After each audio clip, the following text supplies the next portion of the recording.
एक ब्राह्मण बालक था जो बनारस से पढ़कर घर लौटा। पिताजी ने उससे पूछा, पढ़कर के आ गए हो? बालक बोला, हाँ। पिताजी बोले, तो बताओ पाप के बाप का नाम क्या है? ब्राह्मण बालक हैरान हो गया, किताबें खोल खोल कर देखने लगा। फिर बोला, गुरुजी ने तो यह नहीं पढ़ाया कि पाप के बाप का नाम क्या है।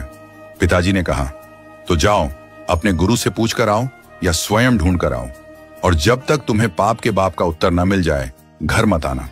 ब्राह्मण बालक बेचारा घूमता रहा, सबसे पूछता रहा, पर किसी से भी संतोषजनक उत्तर नहीं मिला। इसी खोज में वह एक सुंदर से घर में पहुंचा। बाहर गौ माता बैठी थी, तुलसी का पौधा लगा था। घर बहुत पवित्र सा प्रतीत हो रहा था। उसे नहीं पता था कि यह एक वैश्या का घर है।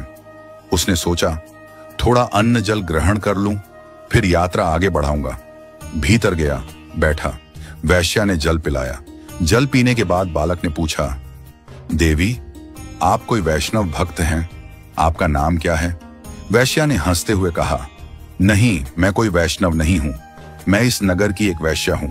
यह सुनते ही बालक चौंक गया, पानी का गिलास दूर फेंक दिया और घबरा कर बोला, अब तो मुझे गंगा जल में स्नान करना पड़ेगा, कपड़ों सहित नदी में कूदना पड़ेगा। मैंने बहुत बड़ा अपराध कर दिया। पाप के बाप को खोजने निकला था और एक वैश्या के घर का पानी पी लिया। हरे राम राम राम। पुण्य की बात सोचते हुए वह कान पकड़ने लगा और वहां से निकलने लगा। वैश्या ने उसे रोक लिया। मन में सोचा, यह बालक पाप के बाप को ढूंढ रहा है, ज्यादा दूर न जाने दूं, यहीं पर उत्तर दिला देती हूं। उसने पैर पकड़कर कहा, भगवान, आप जैसे लोग मेरे घर आते हैं, इतने दिनों से भूखे होंगे, पाप के बाप को ढूंढ रहे हैं, कौन जाने कब उत्तर मिलेगा। 2-4 रोटी खा जाइए, कुछ प्रसाद पा लीजिए। ब्राह्मण बालक बोला, तेरे घर का पानी पीकर मैं अपवित्र हो गया, अब कह रही हो तेरे घर का भोजन भी पाऊं?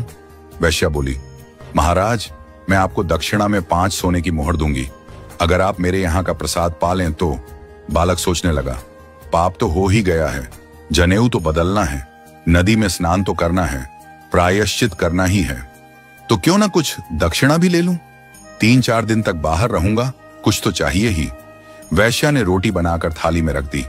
बालक जैसे ही खाने बैठा, वैश्या ने उसका हाथ पकड़ लिया और बोली, महाराज, मेरा मन है कि मैं अपने हाथ से आपको खिला दूं, और यदि आप ऐसा करेंगे तो 5 की जगह 15 सोने की मोहर दक्षिणा में दूंगी। बालक ने कुछ सोचकर मुंह खोल दिया, ठीक है, खिला दो।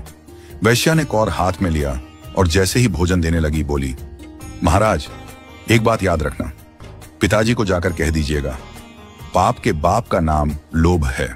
फिर उसने आगे कहा, आप तो मेरे घर का जल पीना भी पसंद नहीं कर रहे थे, फिर मेरे हाथ की बनी रोटी कैसे खा ली? मेरे हाथ से भोजन कैसे ले लिया?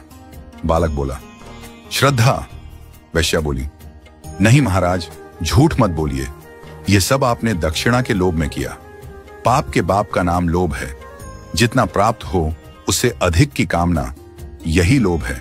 इसलिए भैया, यदि जीवन में पाप से बचना है तो लोभ से बचो। यदि कभी आपसे कोई पाप हो जाए तो एकांत में बैठकर यह विचार करना, मैंने कब लोभ किया था? आपको उत्तर मिल जाएगा। बिना लोभ के कोई पाप नहीं होता।